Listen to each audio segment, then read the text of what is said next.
Scorpio, before you brace yourself, before that word in the title makes your stomach tighten the way it probably already has, I want to take the whole thing apart with you slowly, piece by piece, because I think you've been handed a fear you don't actually need to carry. There's a promise sitting in front of you. A call is coming, and it will be more than an apology, and it will land as something that startles you.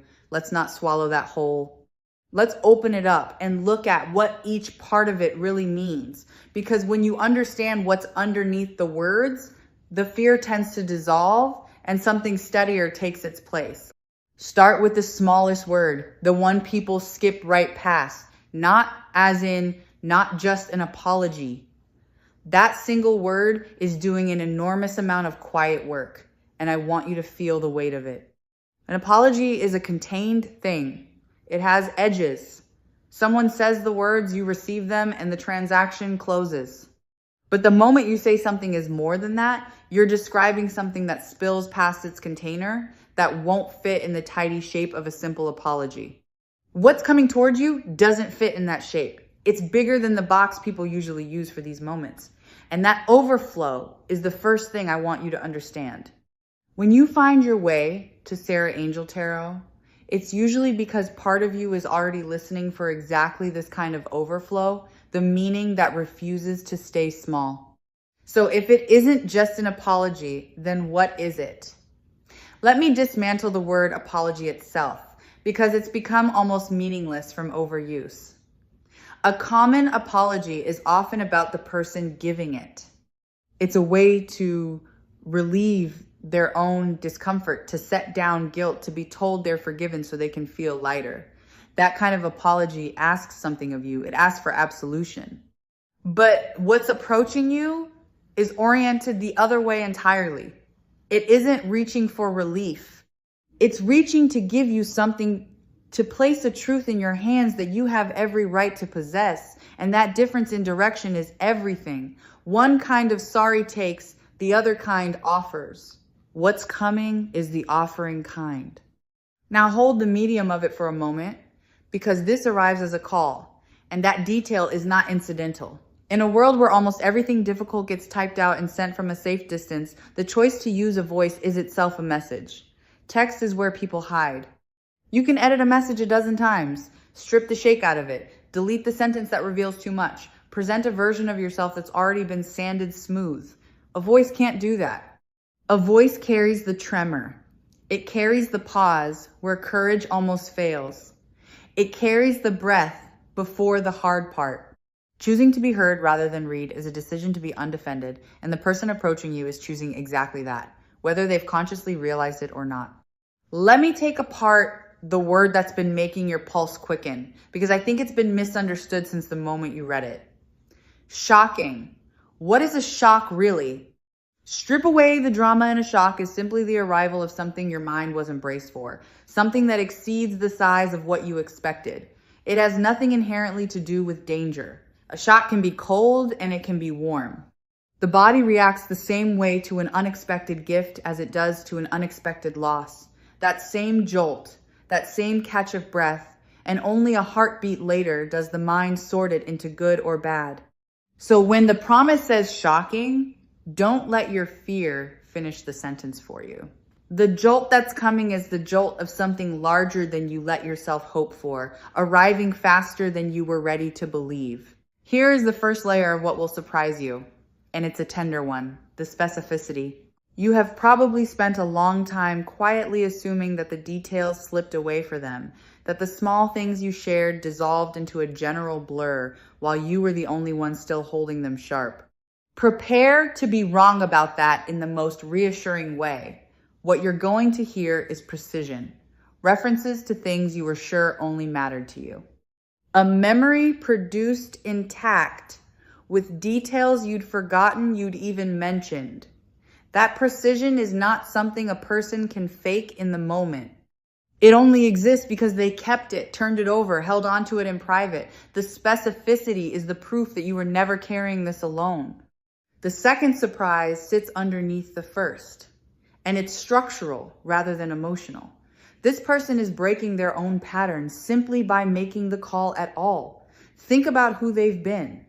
Consider the shape of how they usually handle things. The retreat, the going quiet, the letting distance do the work so they never have to say anything directly.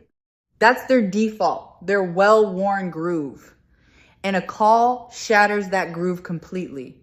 For someone whose entire strategy has been avoidance, picking up the phone is not a small step. It's a reversal of their nature.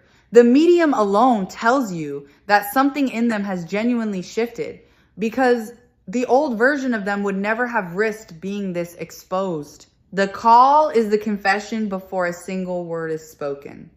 What you won't see, but what I want you to understand, is everything that happened before the phone ever rang. A call like this is the visible tip of a great deal of invisible preparation. There were sentences spoken aloud to an empty room. There were moments the courage rose and then failed, and the phone was set back down. There was the choosing of a time, the waiting for the right window, the talking themselves into it and out of it more than once. By the time it actually reaches you, this call has already been made and unmade many times in private. What arrives is the version that finally survived all that hesitation, which means it comes to you already tested, already forged in someone's repeated attempts to be brave. There's a bravery in that dialing that I want you to notice, even as you keep every ounce of your own freedom intact. For a person who has always chosen the safer, quieter exit to voluntarily walk into a conversation where they can't control the outcome is a genuine act of courage. And you can acknowledge that courage without it costing you a thing. Recognizing that something was hard for them doesn't obligate you to reward it, doesn't require you to soften your own truth or hurry toward a particular ending. Two things can be true at once. What they did took real nerve, and you owe them nothing in return. Hold both. Generosity of perception and firmness of boundary can live comfortably side by side, and holding them together is a sign of exactly how whole you've become. Before they could confess anything to you, they had to confess something to themselves, and that inner reckoning was the harder one. They had to sit with the private admission that they were the one who let fear steer, who mistook distance for peace, who told themselves a comfortable story to avoid a costly truth. No one witnesses that inner confession. It happens alone, in the quiet, with no audience to perform for and no forgiveness on offer to make it easier. And it's the necessary first step, because a person cannot hand you an honest truth they haven't first admitted to themselves. The call you receive is the outward echo of a much lonelier conversation they already had in the dark. And the fact that they survived that private one is why they can now reach the one with you. Let me follow the thread of what actually drove them to it, because a reversal like this doesn't happen without a reckoning behind it. Somewhere in the quiet, they ran out of room. The story they'd been telling themselves, the one where they were fine, where the distance was mutual, where they'd made the sensible choice, stopped holding up. There's a particular kind of silence that eventually turns on the person keeping it, and theirs did. It stopped protecting them and started pressing on them. And when a person's own silence becomes heavier to carry than the risk of speaking, they finally speak. That's the reckoning behind the call. Not a whim, not boredom, the collapse of a story that could no longer support their weight. Something ordinary likely cracked the whole thing open, and I find that detail quietly beautiful. It's rarely a grand event that finally moves a person to reach out. More often, it's something small that slips past their defenses when they aren't braced for it. A place they turned a corner into without thinking. A phrase someone else said that landed too close. A stretch of quiet that let a feeling they'd been out running finally catch up with them. Whatever it was, it bypassed the guard. They kept posted and touched the thing underneath directly. And once that thing was touched, it would not settle back down. A dam rarely breaks at its strongest point. It breaks where the water finally finds a way through, and something unremarkable found the way through for them. Consider what had to be outweighed for this to happen, because it will help you understand the size of it. Pride is heavy. For a lot of people, pride is the single heaviest thing they own, the last thing they'll set down. It guards them. It lets them believe they were right, that they don't need anyone, that reaching out would be a defeat. For this person to make this call, Something had to grow heavier than their pride, and there are very few things in a human heart with that kind of weight. The realization of what they threw away is one of them. When the ache of a specific absence finally outweighs the comfort of being right, a proud person does the thing they swore they never would. That's the threshold they've crossed to get to this call. Now let's look at the actual content of what will be said, because I want to dismantle your expectation of it. You might be bracing for a stream of the word sorry, repeated until it loses meaning.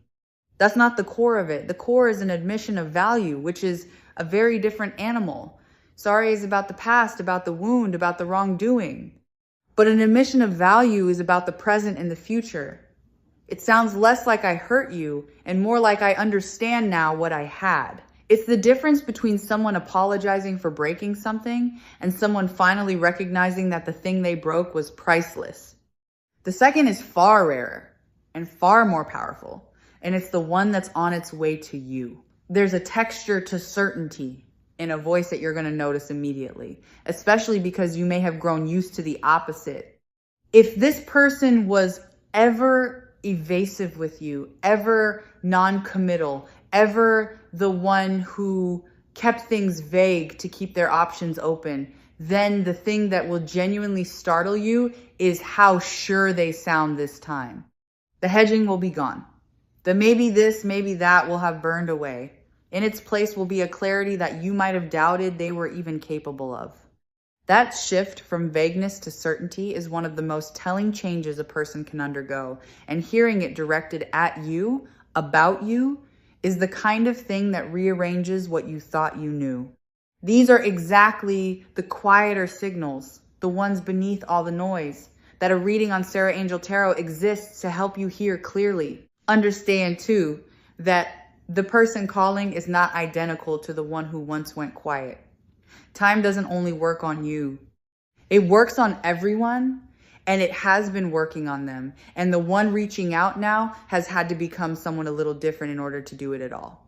More honest, more willing to risk looking foolish for the sake of saying a true thing. Less able to hide behind the strategies that used to keep them comfortable. You're not being asked to reconnect with the exact person who hurt you because that person, in some real sense, no longer entirely exists. The one on the line has been reshaped by the very absence they created. Whether that changes enough is yours alone to judge, but don't assume you're meeting the old version. You may be meeting someone who genuinely grew. Here's where I want to turn the whole idea of shock in a direction you might not expect. The biggest surprise in all of this may not be anything they say. It may be how it lands on you. You've perhaps imagined this moment arriving and pictured yourself undone by it, swept up, thrown off balance. But I don't think that's what's going to happen. I think the real shock is going to be your own steadiness. You're going to hear the thing you once desperately wanted to hear, and instead of falling apart, you're going to find yourself calm, grounded, almost serene, receiving it from a place of strength you didn't know you'd built. That composure will surprise you more than their words do. Let me speak to why you're more ready than you fear.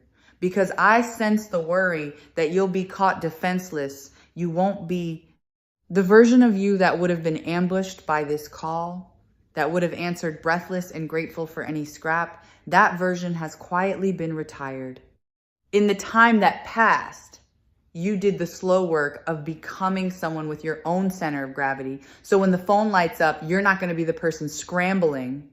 You're going to be the person who can listen without losing yourself, who can feel the whole weight of the moment and still remain standing in it. The one who might be shaken by this call is not you. It's the one making it. There's a quiet power in the mechanics of a call that I want you to hold consciously. A call has to be answered. That means before a single word passes between you, there's a threshold that belongs entirely to you. To answer or not. To answer now or later. To let it come to you on your own terms rather than theirs. That threshold is a small sovereignty, and it's yours. I'm not telling you what to do with it, only reminding you that it exists and that it's yours to hold. The person on the other end is the one hoping, waiting, uncertain whether they'll be received. You are the one who decides. Notice how different that is from the position you may have felt you were in before. Picture the actual instant it begins, because I want you to meet it prepared rather than startled. The screen lights. A name or a number appears, and in that first half second, your whole body will react before your mind is caught up. That quick lift in the chest, that sudden sharpening of attention. I want you to know that this jolt is not a warning. It's only your system registering that something significant has arrived. Let it move through you. Take a single breath before you do anything at all.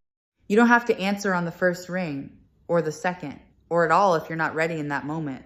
The phone can wait for you far more easily than you've been made to feel you must rush toward it. Meet the moment on your own rhythm, and let that one breath carry you back to your center before you decide a single thing. Return with me to the idea of voice, because there's a layer of it I haven't opened yet. When someone speaks to you rather than writes, they hand you far more than their words. They hand you their tone, which can't lie the way text can. They hand you the speed of their speech, which quickens with nervousness and slows with weight. They hand you the places where their voice thins or catches. All of this is information, and none of it can be edited out in real time. So even before you weigh what they say, you'll be receiving a whole second conversation underneath it, the one their body is having without permission. And that underneath conversation is often the truest thing in the room. Listen, when the moment comes for the pauses, because the pauses will tell you a great deal. The silences a person leaves in the middle of a hard sentence are not empty. They're where the difficulty lives. A pause before a certain word is the sound of someone gathering themselves to say the thing that costs the most. If you hear those hesitations, don't read them as uncertainty about you. Read them as the opposite, as evidence that what they're saying matters enough to be hard. People rush through what they don't mean. They slow down and stumble through what they do. The unsteadiness will be your confirmation, not your warning. Consider why this truth insisted on arriving as a call rather than settling for something easier, because the choice reveals the intention. A message could have been sent quietly, deniably, from behind the safety of a screen. And if all this person wanted was to check a box or ease their conscience, that's the route they would have taken. But some truths refuse to be delivered from a safe distance. They demand the risk of being heard in real time, of not knowing how they'll be received, of being fully present for the response, whatever it is. Choosing the harder, more exposed channel is itself a statement about how much this matters. Easy truths get typed. The ones that count get spoken. Let me name the real headline of this whole thing. The shock beneath the shock. It's the scale of the feeling. For as long as you knew this person, you probably only ever saw a portion of what they felt, a carefully managed portion, the amount they were comfortable showing. What's coming is the rest of it, the part they kept behind the wall, and the size of it is going to surprise you because you had no way of measuring what you were never shown. People who guard their feelings don't feel less. Often they feel more and guard harder because of it. The flood you're about to encounter was always there. You're just finally going to see the true dimensions of it. Here's a turn I want you to sit with, because it flips the whole frame of the title. The most shocking thing in this exchange might be what you reveal, not what they do. When you meet their flood of feeling with calm instead of collapse, when you receive their certainty without rushing to match it, when you let them see that you have become whole and unhurried and entirely at peace, that will astonish them. They may be expecting to find you either broken or overjoyed, either of which would confirm the story that they still hold the center of your world. Finding you serene instead, kind but sovereign, is the plot twist they haven't prepared for. Your peace will be the thing that stuns the room. Let me pull one belief out into the light and take it apart too, because it may have been quietly running underneath everything. Somewhere along the way, you may have decided that if you had only been enough, they never would have gone quiet in the first place. Look at that idea directly and watch it come apart in your hands. Their silence was never a measurement of your worth. It was a measurement of their capacity in that season. And capacity and worth are entirely separate things. A person can fail to hold something precious not because it lacks value, but because their hands weren't ready for it. Your value was never the thing on trial. It held steady the whole time, whether they could perceive it or not. And the call arriving now is simply their perception finally catching up to a worth that was never actually in question. There's a specific kind of relief coming that I want to name. The relief of finally being believed by the one person whose disbelief once cost you the most. For a while, you may have carried your own account of what happened between you and quietly wondered whether you'd exaggerated it, softened it, or remembered it wrong, especially through a long silence that offered no confirmation either way. When they speak, that doubt gets answered from the outside. You'll hear your own experience confirmed in their words, the reality of what you shared spoken aloud by the very person who once made you question it. That's a quiet vindication, and you're allowed to let it land fully. You weren't imagining the depth of what passed between you. You were right about it all along, and now you get to hear it said. Think about what a call like this completes, regardless of anything that follows it. For a long stretch, you've been living with an unfinished sentence, a question with no period at the end of it, a door left ajar with nothing on the other side that you could see. That open state is exhausting in a way people rarely name. It keeps a small part of you perpetually turned toward a horizon, waiting. The call closes that. It finishes the sentence. Whatever you decide to do afterward, the simple fact of the loop being closed lets a part of you that has been standing guard finally sit down. That completion is a gift that arrives no matter what road you choose next. Let me talk about the choice that will sit in your hands afterward, because I want you to hold it lightly rather than let it press on you. Answering the call, hearing the truth, and letting it land does not obligate you to anything. Receiving is not the same as deciding. You can take in every word, feel it completely, believe its sincerity, and still take all the time in the world before you choose what comes next, if anything does.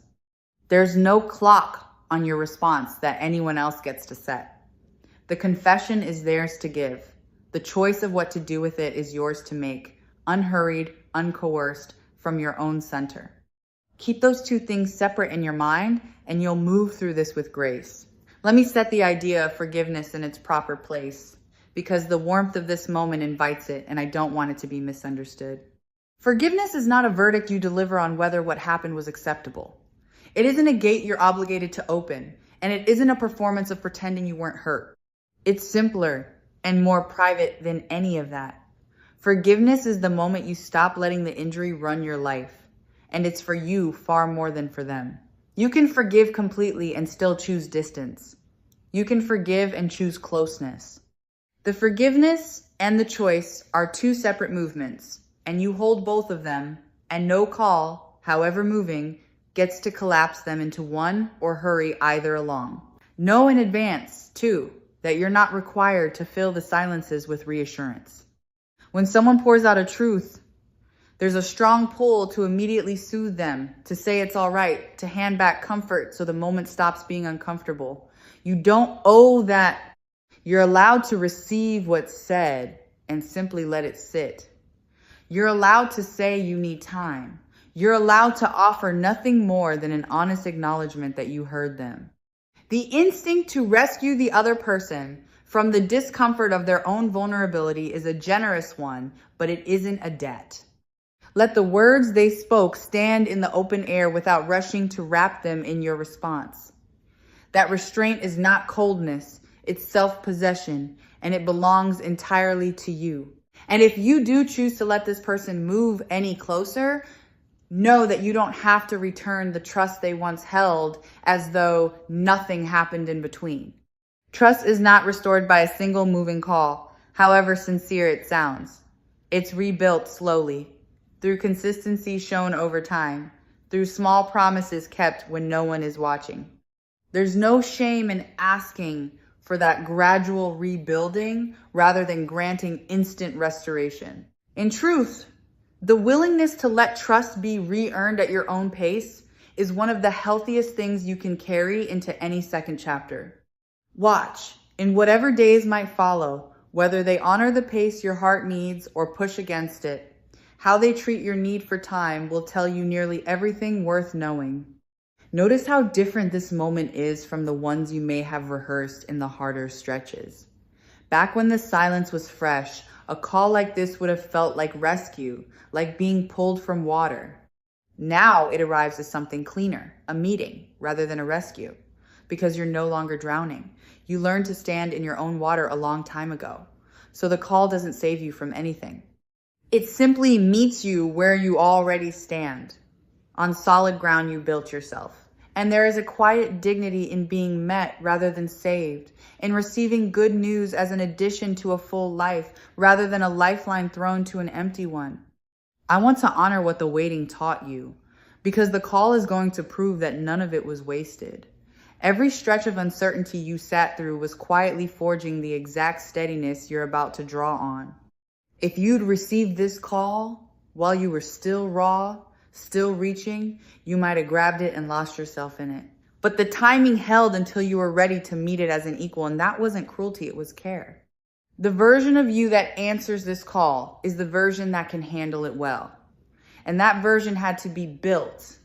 And the building took the very time you thought was being taken from you.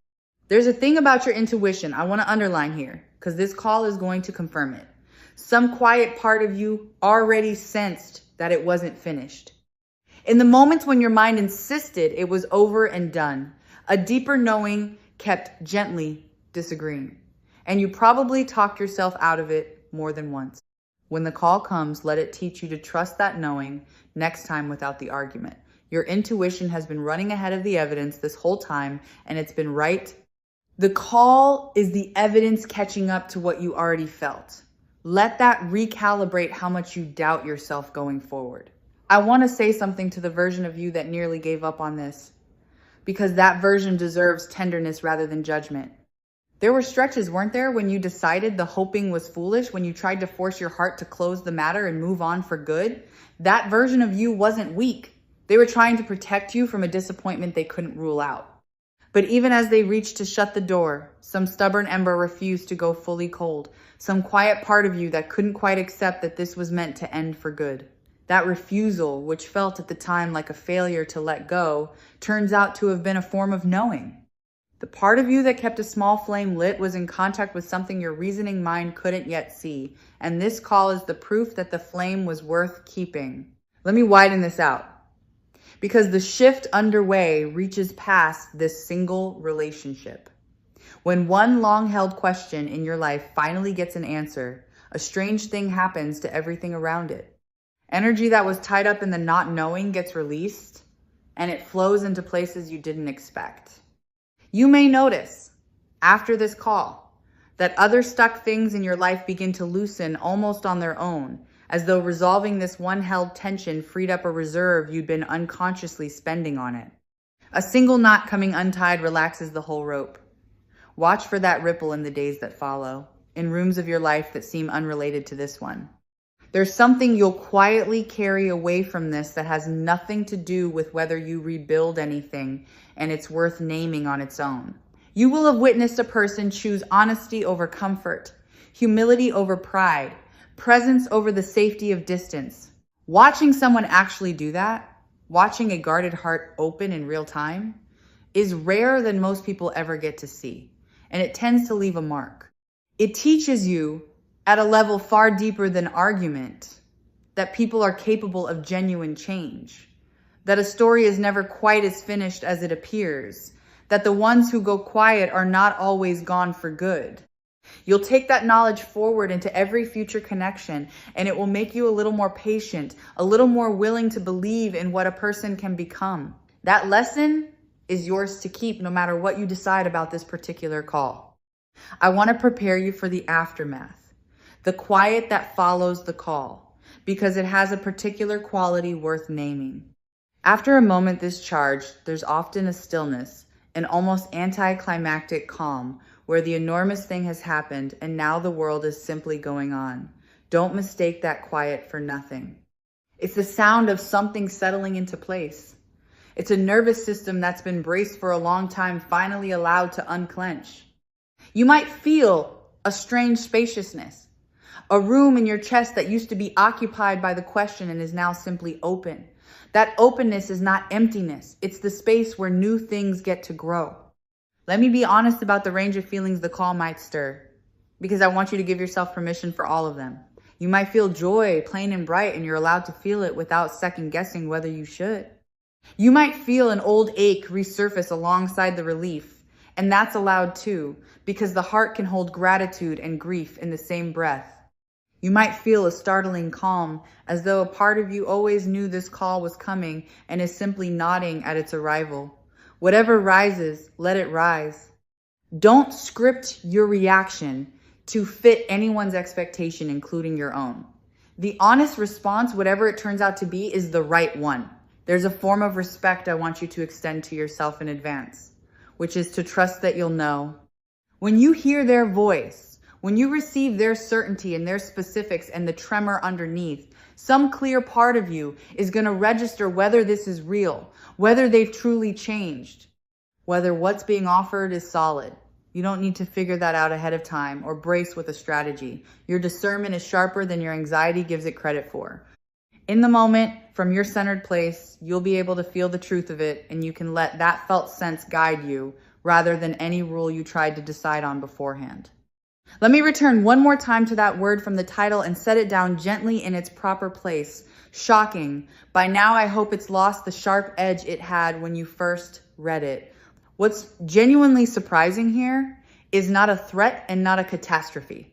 It's the scale of a feeling you were never shown, the reversal of a pattern you thought was permanent, the precision of a memory you assumed had faded, and above all, the steadiness you're going to discover in yourself when the moment finally lands. Those are the shocks. Every one of them is a good thing wearing the costume of surprise. Let the surprise in. There's nothing underneath it that you need to fear. As this reading settles toward its close, I want to leave you standing in your own strength rather than watching the phone. Because the truth at the center of all of this was never really about the call. It was about the fact that you became someone who could receive it well, hold your worth through the long quiet, and meet whatever arrives as a whole person rather than a waiting one. The call is coming, and it will be more than an apology, and it will surprise you in the gentlest possible ways. But you are the steady point at the center of it. Whatever you hear, you get to choose what happens next. From wholeness, in your own time, whenever the world gets loud again, and you need to find your way back to that center, you're always welcome here at Sarah Angel Tarot, where the quiet signals are taken seriously. Go softly now. Something honest is on its way to reach you, and you are more than ready to answer it.